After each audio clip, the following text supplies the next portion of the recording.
Hospital staff frequently dismissed Josephine Campbell as a liability. To them, she was merely a brittle, trembling relic who belonged in a quiet nursing home, not the chaos of a Level 1 trauma center.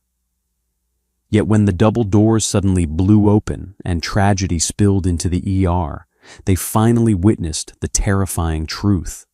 The frailest woman in the room was the only one who had survived a war. Josephine Campbell was 74 years old, and she was entirely used to being invisible. To the young adrenaline-fueled doctors and nurses buzzing through the corridors of San Diego Coastal Medical Center, Josephine was little more than a piece of vintage hospital furniture. She was a volunteer triage assistant now, though she still wore her faded blue scrubs. She walked with a pronounced heavy limp, her left leg dragging just a fraction of an inch behind her right. Her hands mapped with prominent blue veins and age spots carried a permanent subtle tremor. "She's a massive liability, Harrison," Dr. Philip Carter hissed, aggressively sanitizing his hands outside Trauma Bay 3. Carter was 31, wore his stethoscope like a Medal of Honor, and possessed the kind of arrogance that only came from a freshly printed Ivy League medical degree. "I'm telling you she's going to drop a tray or mix up a chart or trip over a crash cart. We are a Level 1 trauma center, not an assisted living facility." Harrison Gould, the hospital administrator, sighed and pinched the bridge of his nose. "Dr. Carter Josephine has been affiliated with this hospital for over 40 years. She mostly just hands out blankets talks to the terrified families and helps with basic triage. She's harmless. Plus, the union would have a field day if we unceremoniously dumped her. She's frail." Carter snapped, his voice carrying down the hall, just enough for Josephine to hear as she restocked the linen closet. "She took 5 minutes to open a sterile saline bottle yesterday because her hands were shaking so badly. It's embarrassing." Inside the linen closet, Josephine paused. Her trembling fingers tightened around a stack of pristine white towels. She didn't cry. She didn't feel the sting of insulted pride. When you have lived through the things Josephine had lived through, the petty complaints of a sleep-deprived civilian doctor, registered as nothing more than a mosquito bite, she carefully placed the towels on the shelf, her breathing steady and calm. She remembered a time when her hands didn't shake. She remembered when those same hands were slick to the elbows with crimson, working frantically under the blinding strobe of mortar flashes. It was 1968, Phu Bai Combat Base, Vietnam. The 3rd Medical Battalion. Josephine closed her eyes, and the sterile smell of the hospital bleach faded, replaced instantly by the suffocating scent of diesel fuel, vaporized mud, and copper. She was 22 years old, again, a combat nurse dropped into the meat grinder of the Tet Offensive. They hadn't called her Frail back then. They called her the Angel of Route 1. Josephine, the sharp voice shattered her memory. Josephine blinked, turning slowly to see Nurse Amanda Jenkins standing in the doorway looking impatient. "Dr. Carter needs Trauma Bay 1 prepped for an incoming lac repair. Nothing major, just a civilian who slipped with a kitchen knife. But he wants it done 5 minutes ago," Amanda said, not unkindly, but with the rushed dismissiveness reserved for the elderly. "Can you handle that? Or do you want me to get one of the techs?" "I can handle it, dear," Josephine said, her voice a quiet, raspy hum. She shuffled out of the closet and made her way to Bay 1. As she reached up to adjust the overhead surgical light, the loose fabric of her scrub top slipped slightly, exposing her collarbone and the top of her right shoulder. A jagged, hideous topography of scarred flesh peeked out from beneath the cotton. It was a massive starburst keloid, the unmistakable calling card of an AK-47 round that had shattered her clavicle and torn through her trapezius muscle. Beneath it, running down her back, were the scattered silver craters of shrapnel. She quickly pulled her collar up, ensuring the armor of her scrubs remained intact. No one in this hospital knew about the scars. No one knew about her silver star locked away in a dusty cedar box in her apartment. To them, she was just old Josephine. Slow, trembling, frail Josephine. Later that afternoon, the ER settled into a rare, eerie quiet. Dr. Carter was leaning against the nurse's station, sipping a lukewarm coffee and complaining about his golf swing to a resident. Josephine sat quietly in a corner chair, systematically folding pediatric gowns. "I'm telling you, if I can just fix my hip rotation, I'll drop 3 strokes," Carter was saying, demonstrating a mock swing with his clipboard. Josephine didn't look up. Her instincts honed 50 years ago in a jungle 10,000 miles away were suddenly screaming. It was the same feeling she used to get right before the sirens wailed at Khe Sanh. A sudden drop in air pressure, a prickling at the base of the skull, the quiet before the storm.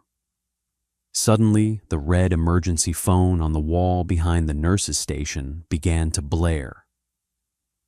It wasn't the standard ring. It was the mass casualty alarm. Amanda snatched the receiver. Her face went completely pale. "What? How many say that again?" She dropped the phone, her eyes wide with panic. "Pile up on the I-5. A commercial semi-truck blew a tire and plowed into a military transport convoy from Camp Pendleton. We have at least 15 criticals incoming. ETA is 2 minutes. Carter dropped his clipboard. The color drained from his face. 15 criticals. We only have 3 trauma surgeons on call. They're bypassing the other hospitals. We're the closest level 1, Amanda shouted, already running toward the supply cabinets. Clear the bays, move all non-criticals to the hallway. Carter began shouting, his voice pitching high with panic. I need blood. Get the blood bank down here. O negative, as much as they have. Josephine stood up. She didn't drop the gown she was folding. She placed it neatly on the chair. The trembling in her hands stopped completely. Her spine straightened, erasing decades of gravity and arthritis in a single second. The frail old woman vanished, replaced by First Lieutenant Campbell of the United States Army Nurse Corps. Through the glass doors of the ambulance bay, the flashing red and blue lights began to multiply, painting the white walls of the ER in a frantic, terrifying strobe. The war had come back, and Josephine was ready. The double doors of the ER blew open with a violent crash. Paramedics poured in like a dam, shoving blood-soaked gurneys over the linoleum. The sterile silence of the hospital was instantly pulverized by a cacophony of agony, screaming metal-torn victims, shouting medics, and the relentless panicked beeping of heart monitors flatlining. Blunt force trauma to the chest, tension, pneumothorax, BP is plummeting, a paramedic yelled, wheeling in a young man in a shredded military utility uniform. Put him in Bay 1, Carter screamed, running alongside the gurney. He was sweating profusely, his eyes darting frantically around the overwhelmed room. Amanda, I need a chest tube tray now. Where is Dr. Evans? Evans is in the OR. He can't come down, Amanda cried out, struggling to untangle an IV line. More stretchers flooded in, young faces pale and slick with sweat and blood. Soldiers. Josephine walked calmly through the chaos. She didn't run. Running caused panic. In a mass casualty, Event smooth is fast, and fast is smooth. She approached Trauma Bay 2. A young Marine no older than 19 was thrashing on the bed. His right leg was crushed, but that wasn't what was killing him. A massive piece of jagged metal from the truck's chassis was embedded deep in his brachial artery near his armpit. Bright, frothy red blood was pumping rhythmically onto the floor. A terrified young resident was standing over him, frozen in shock.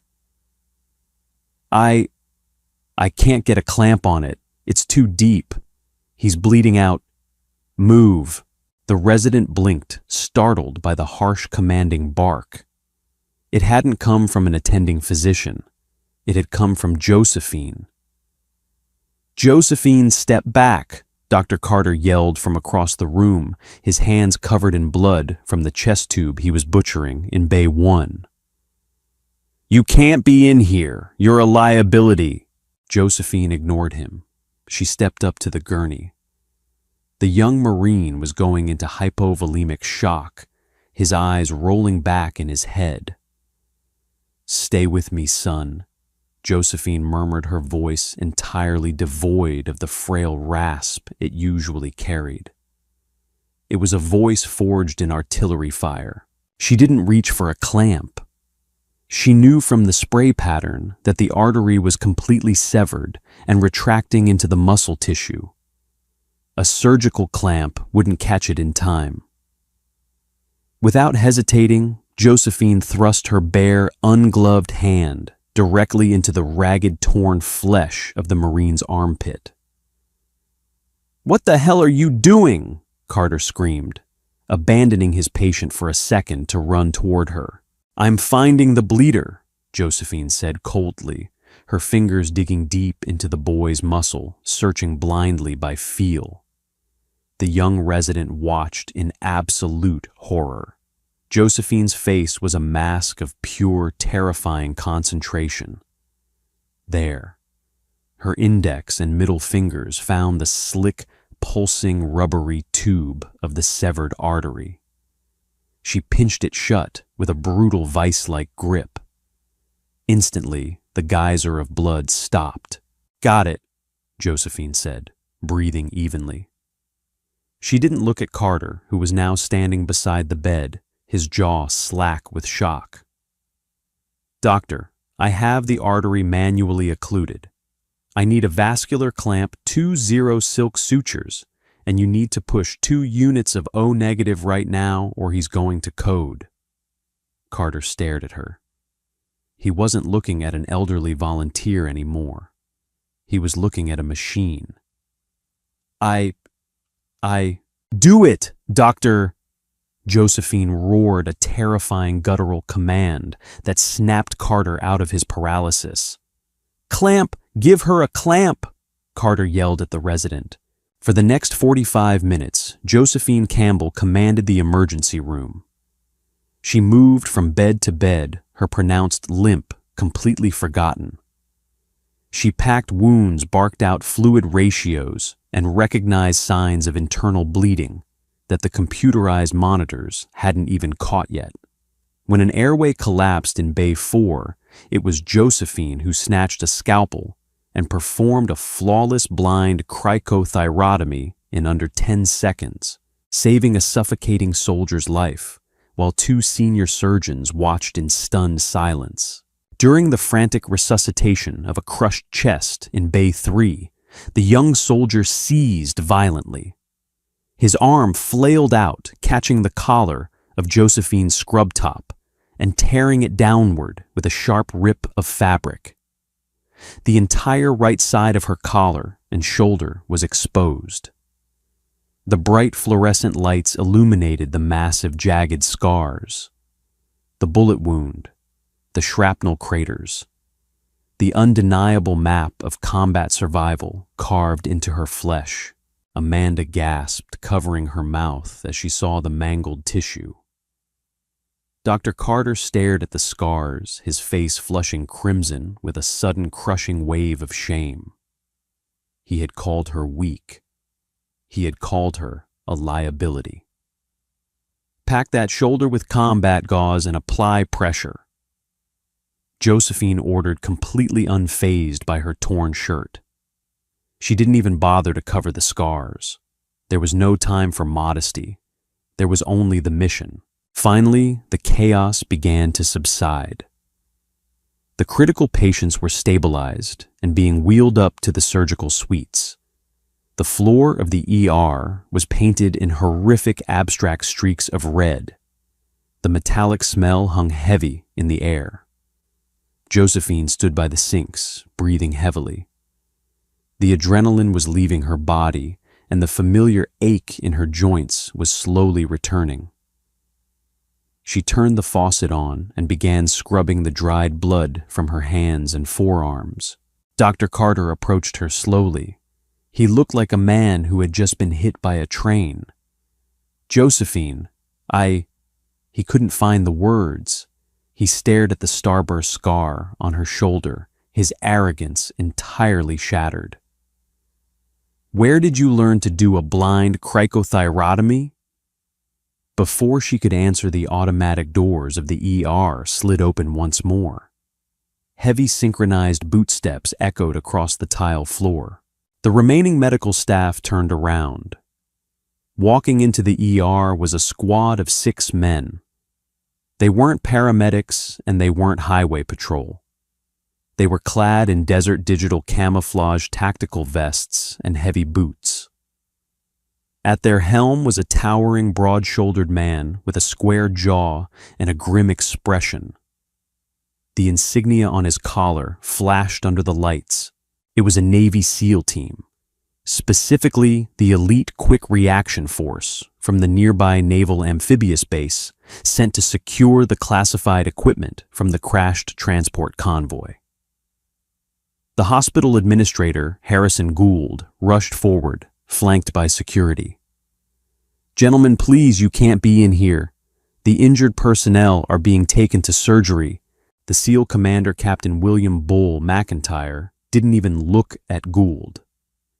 He raised a massive hand, instantly silencing the administrator. McIntyre's eyes swept the room, taking in the blood, the exhausted doctors, and the triage bays. Then his eyes locked onto the sinks. He saw the elderly woman in the torn scrubs. He saw the way she stood, exhausted but unbowed. And then he saw the horrific, unmistakable battle scars on her exposed shoulder. McIntyre's breath hitched. He stepped past the doctors, past the administrator, and walked straight toward the washing station. The 5 SEALs behind him followed in perfect, silent unison. The entire emergency room went dead silent. Dr. Carter stepped back, intimidated by the sheer physical presence of the operators. McIntyre stopped 3 feet away from Josephine. He looked at her frail, trembling hands, now washed clean. He looked at the silver star scar on her clavicle. "Excuse me, ma'am." McIntyre's deep, gravelly voice echoed in the quiet ER. "Are you Josephine Campbell?"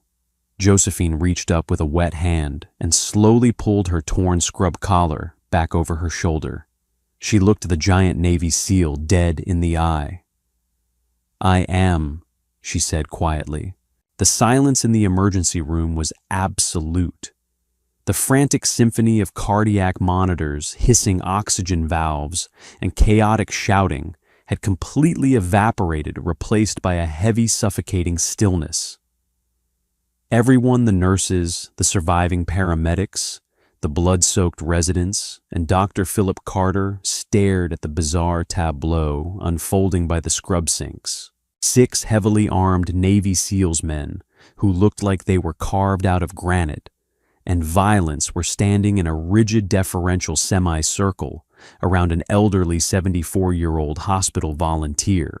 Captain William Bull McIntyre took another step forward. He was a giant of a man, standing 6'4", his desert camouflage uniform stained with the dust of the coastal highway crash. He looked down at Josephine Campbell, his eyes scanning the faded blue cotton of her scrubs, the deep wrinkles around her eyes, and the slight involuntary tremor that had returned to her hands now that the adrenaline was fading. First Lieutenant Josephine Campbell.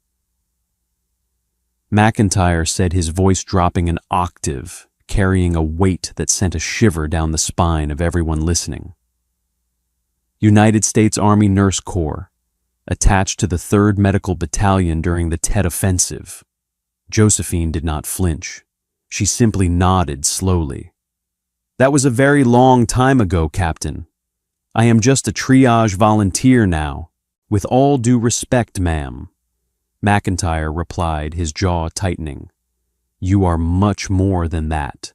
Your actions are literally required reading at the Naval Special Warfare Medical Training Center at Fort Sam Houston.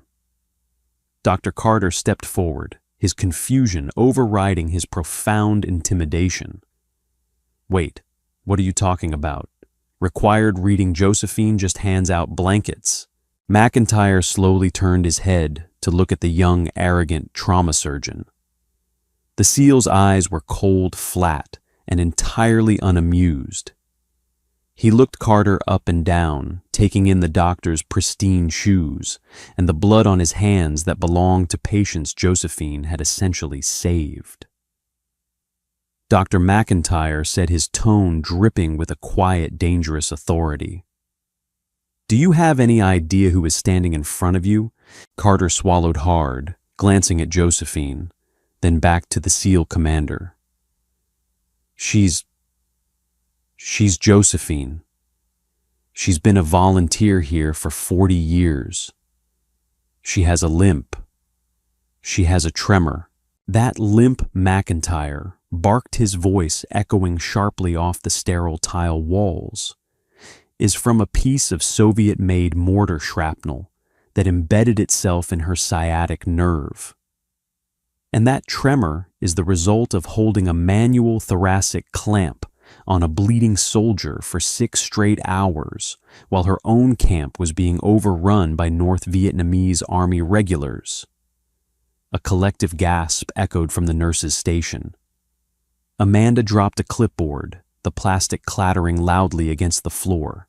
McIntyre turned his attention back to the room, projecting his voice so every single medical professional in the trauma center could hear the unvarnished truth. He was no longer just a naval officer. He was a historian delivering a eulogy for the living. On the night of February 8th, 1968, the triage hospital at Phu Bai Combat Base was subjected to a sustained massive artillery barrage. McIntyre recited the details etched flawlessly into his memory. The primary surgical bunker took a direct hit. The commanding medical officers were killed instantly. The power generators were blown to pieces. The base was plunging into total darkness, and the perimeter was actively being breached. McIntyre took a breath, his chest expanding against his tactical vest. First Lieutenant Campbell was the only surviving senior medical officer. She had already been shot in the shoulder by a sniper, the scar you all just saw. Her clavicle was shattered. But instead of boarding the medical evacuation chopper, she refused to abandon the 40 critically wounded Marines in the secondary triage tent. Carter's face went completely pale. He looked at Josephine. She was looking down at her hands, her expression unreadable, entirely detached from the mythical hero McIntyre was describing. For 32 hours, McIntyre continued, his voice echoing with profound reverence. Lieutenant Campbell operated in pitch darkness, using only the illumination of incoming mortar flashes and a dying flashlight held in her teeth. She performed blind cricothyrotomies. She manually clamped severed arteries. She triaged, stabilized, and defended her patients. To emphasize the sheer impossibility of her actions, McIntyre reached into his tactical vest and pulled out a small waterproof notebook. He flipped it open. We study the declassified after-action report of that night to teach our special amphibious reconnaissance corpsmen what true extreme stress medicine looks like. The survival statistics from her tent were considered medically impossible. She saved 38 men that night, McIntyre said, softly closing the notebook. 38 men who got to go home, have children, and live their lives because a 22-year-old nurse with a shattered shoulder refused to quit. She was awarded the Silver Star for gallantry, in action one of the few women in history to receive it. The ER was entirely silent. The heavy, sterile air felt thick with sudden crushing realization. One of those men, McIntyre added, his voice finally cracking, just a fraction losing its rigid military discipline, was a 19-year-old Marine corporal whose right leg had been crushed and whose brachial artery was severed. A Marine whose life was saved because Lieutenant Campbell shoved her hand into his chest and pinched his artery shut until the medevac arrived. McIntyre took off his tactical helmet. He held it under his arm. That Marine corporal was my grandfather, Jonathan McIntyre. Josephine finally looked up. Her breath caught in her throat. The stoic, unbreakable facade she had maintained for over 5 decades suddenly cracked. She looked into the broad, rugged face of the towering Navy SEAL, and for a fleeting second, she saw the terrified eyes of the young bleeding boy she had held together in the mud of Vietnam. Jonathan, Josephine whispered, her voice trembling, not from frailty, but from a profound, agonizingly beautiful wave of memory. He made it home. He made it home, ma'am. McIntyre smiled, his eyes shining with unshed tears. He became a high school history teacher. He had 3 children. He had 7 grandchildren. He passed away peacefully 2 years ago at the age of 73. But every single day of his life, he talked about the angel of Route 1. He told us that if we ever met you, we were to give you a message. Josephine's hands shook violently. She gripped the edge of the stainless steel sink to steady herself. What was the message? McIntyre straightened his spine. He said to tell you, the debt is paid, but the gratitude is eternal. The profound emotional gravity of the legendary revelation struck the silent emergency room like an invisible physical shockwave. Dr. Philip Carter staggered weakly backward, slumping heavily against the stainless steel edge of Trauma Bay 1. He felt completely and entirely ill. The crushing weight of his own extreme arrogance, his highly petty civilian complaints, and his horrific professional misjudgment crashed rapidly down upon his broad shoulders. He had foolishly called her a terrible liability. He had complained loudly about her taking too long to simply open a saline bottle. He had blindly berated her for being terribly weak here today. Carter looked down at the fresh crimson blood drying slowly on his pristine blue surgical scrubs. It was merely a tiny microscopic fraction of the terrifying horrors she had bravely worn on her own stained garments.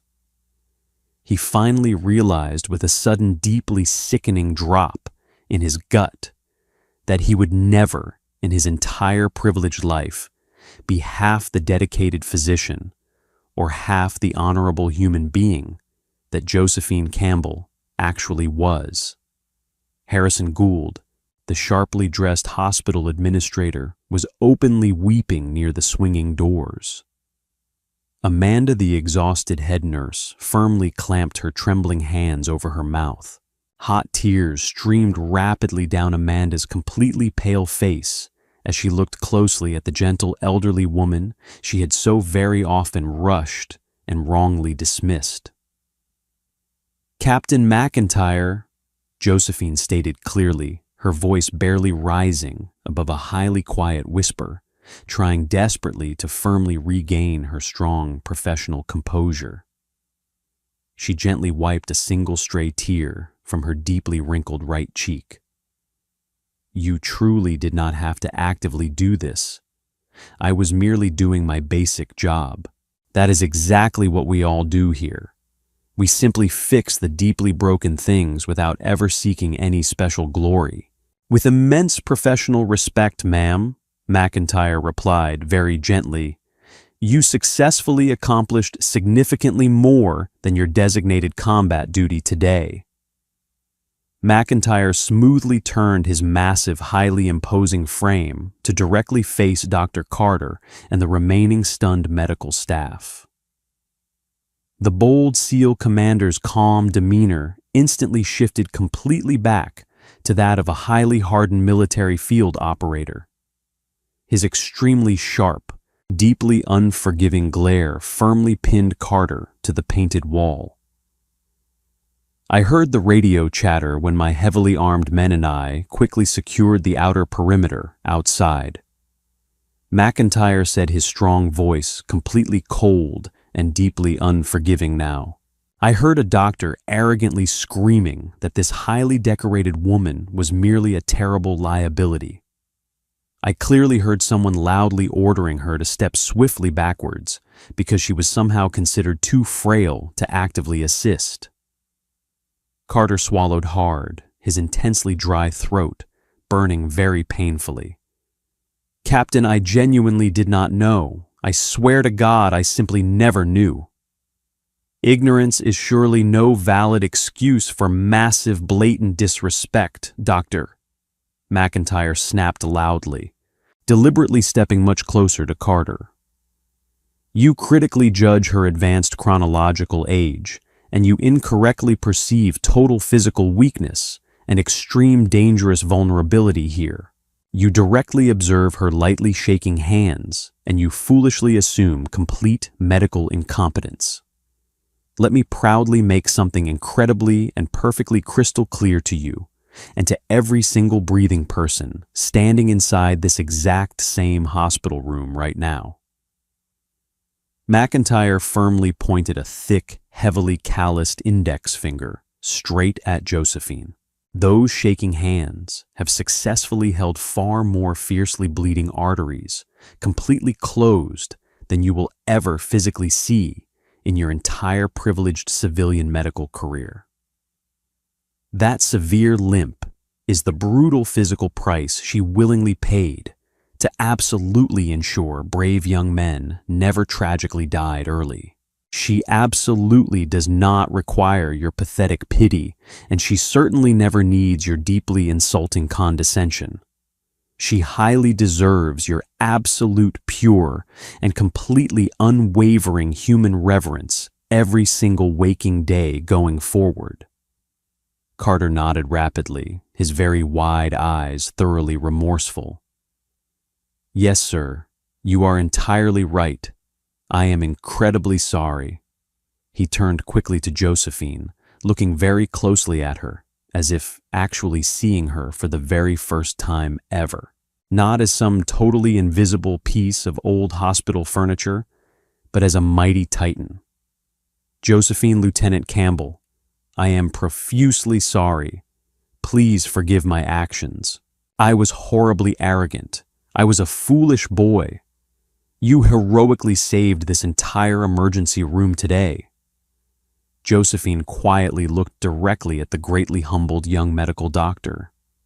She deeply warmly offered him a perfectly small, highly forgiving smile.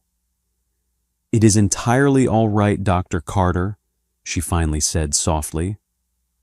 "Always try remembering that sometimes the very oldest metal tools are faithfully forged from the absolute strongest resilient steel."